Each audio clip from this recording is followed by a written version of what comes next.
Hello and welcome to Newsmakers for this Wednesday, September 18th. I'm Louie Butko, and on today's show, I'm very pleased to be joined by longtime radio host and music journalist Alan Cross. Alan, thanks so much for making the time. I really want to jump right at you because, here you are on this podcast in 2024. It was 1993 you started the ongoing history of new music. Do you feel like, you may have pioneered the podcasting industry? No, because I wanted to do a podcast as early as 2006 or 2007 when I was first starting out. The whole technology was beginning. It took me until 2017 to convince my masters that, yes, podcasting is a thing and we should be doing it. But since then, it's been all about podcasting and it seems to be doing well. You got a new one, a brand new podcast, Uncharted. Tell us a little bit about this one. Uncharted is the intersection of music and true crime. Now, the music business is filled with all kinds of weird criminals and all kinds of bad behavior, and this podcast explores those relationships. Let's put it that way. All right, well, we'll have to check it out. Wherever we find our favorite podcasts, I'm sure we can find that one. We brought you on here because you've been working for the last few years on The Spirit of Radio as a documentary. Tell us a little bit about how that has been going. Well, there was a period of time between 1977 and 1992 when CFNY was a very, very influential radio station, not only in Ontario, but Western New York, all of Canada, all of North America, in fact, around the world, because we were able to break bands from places like the UK that nobody else could. So that was when the radio station was using the slogan, The Spirit of Radio. And yes, Rush did write a song about us. So a bunch of us were sitting around one day and decided that, we should be able to tell this story. Other radio stations have done documentaries as well, but there's never been one on us. So one thing led to another, and we began work in late 2023, I think, or 22, and we've finished it all up, and we're just waiting for an opportunity to properly premiere it. Now, you mentioned kind of the CFNY. Everybody's got their own sort of telling. My generation, it was I listened to Dean Blundell in the mornings on the Edge type thing. Really, anybody in the GTHA has a story where they can tell you about CFNY. What made it so unique to be able to carve out the slice it did in a pretty crowded, GTHA radio market? What made the Edge? What made CFNY special in that sense? Well, it was a lot less crowded back in the 70s, 80s, and early 90s. We had fewer entertainment options. I mean, maybe if you had cable, you had 20 or 25 channels to choose from.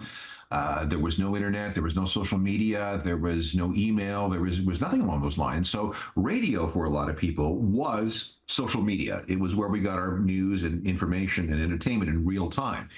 And a number of things conspired to make CFNY in those days unique, in the sense that there were so many other radio stations playing so much other, the same music. And in 1978, it was just decided that, we're not going to be able to compete with these big boys with their deeper pockets and better studios and more powerful transmitters. So we'll try playing this music that nobody else is playing. And it turned out that we were in the right place at the right time, and the station took off.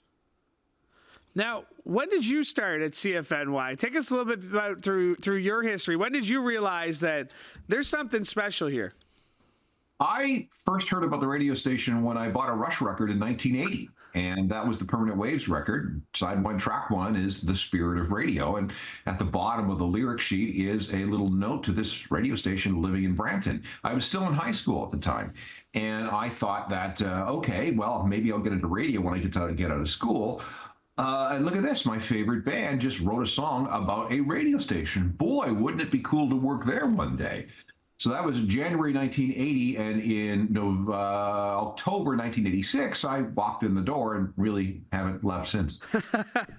That's awesome. Now, Geddy Lee did appear in the doc, but the station didn't play Rush for a bit there. It focused on a bit new wave. What is it about the evolution of music and rock and the way it sounds to and how the Edge and how CFNY has had to sort of adjust as well. Well, this is radio. Individual radio stations will adjust their formats, will adjust their music playlists based on what music is available and what the audience seems to like. And for the longest time, there was crossover between us and other rock stations, but not much. We kind of reveled in our underdogness, our outlierness for a very long time. And as a result, there was a bifurcation of a lot of the rock music that was coming out. And a group like Rush would have been, they would have been claimed by Y95 in Hamilton or Q107 in Toronto or any other rock station. We did play some Rush every once in a while, but that was not our thing based on all the other music that we were playing. It's just the nature of the business. Yeah. You think like an Oasis, all their recent announcement there, they were a big part of the 90s of the development. Not every station has the legacy of a CFNY. What makes it still relevant today? I think because we were in the right place at the right time and we affected people in such a deep emotional level and at that point in their lives. We were the only people doing this. We were the only people playing this kind of music that was there's a certain psychographic that gravitated towards alternative music, and if you could supply a steady stream of it, that really endeared the radio station to a lot of people. The thing about music is that we use it to figure out who we are. Music is something that reaches deep inside of us. It helps us understand our own emotions and our own feelings. Once it does that, we then use that same music to project our identity to the rest of the world. So when you're dealing with the alternative mindset, which is already, I'm a weirdo, I'm an outsider, I'm different, I don't fit, I'm different. We played into that. We reveled in that. We celebrated that. And I think that ended up helping to program a lot of people in a positive way for the rest of their lives. Terrestrial radio, we know, I started my career in terrestrial radio out at Hits FM in St. Catharines and CKTB. And we've seen the changing marketplace of terrestrial radio, including here in Hamilton with the recent closure of CHML. Does terrestrial radio have a place in the future of medium if we keep seeing this decline? Well, it does. Now, what people are focusing on are AM and FM deliveries, AM and FM transmitters. Radio is extremely good at creating audio. Radio is extremely good at reporting on things, whether it be news or entertainment, in real time. It's the delivery mechanism that is going to change. For the longest time, radio has been just a one-way medium with, you turn it on, you either accept what comes out of the speakers or you don't. But we're getting more and more into the digital age where it's a two-way communication, where it's more about customization for the end user rather than broadcasting from one source to many. Now, that will always have its place in the broadcasting ecosystem, but the one-to-one thing is also very important, which is why websites and podcasts and video and all these other things are very important. At some point, we will stop using old school analog technology like AM and FM. Not for a while yet, but that is something that's going to end.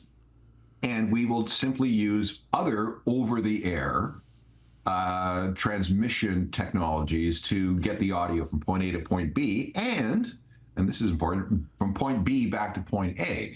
So it could be, 5G or 6G technologies. There's something called ATSC that people are looking at.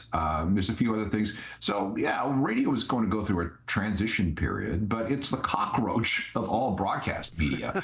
I mean, it's been around since the early 1920s. It wasn't killed by movies. It wasn't killed by TV, and certainly wasn't killed by the video star. So it's still here, and it's going to survive, but it is going to, like many other things, change, and that's fine.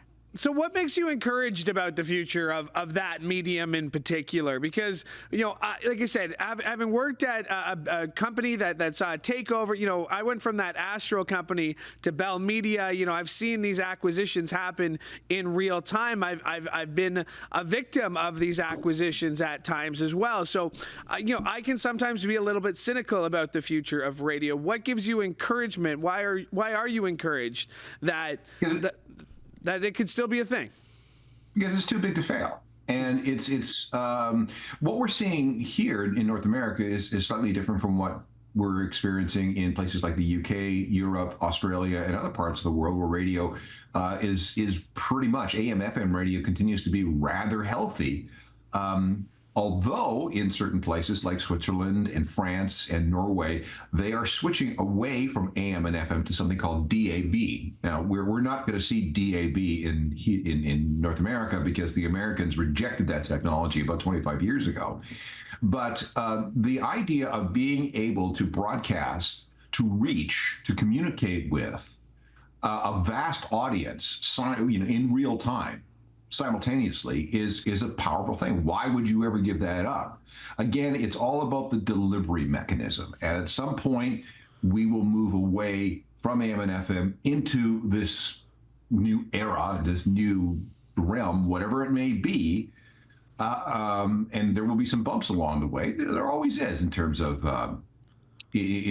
technological change and transition, but it will continue to survive because it is too important, too powerful, too, in many cases, too profitable and too popular to go away. So I saw something the other day. Somebody said, somebody should do a podcast that broadcasts in real time when something important is happening.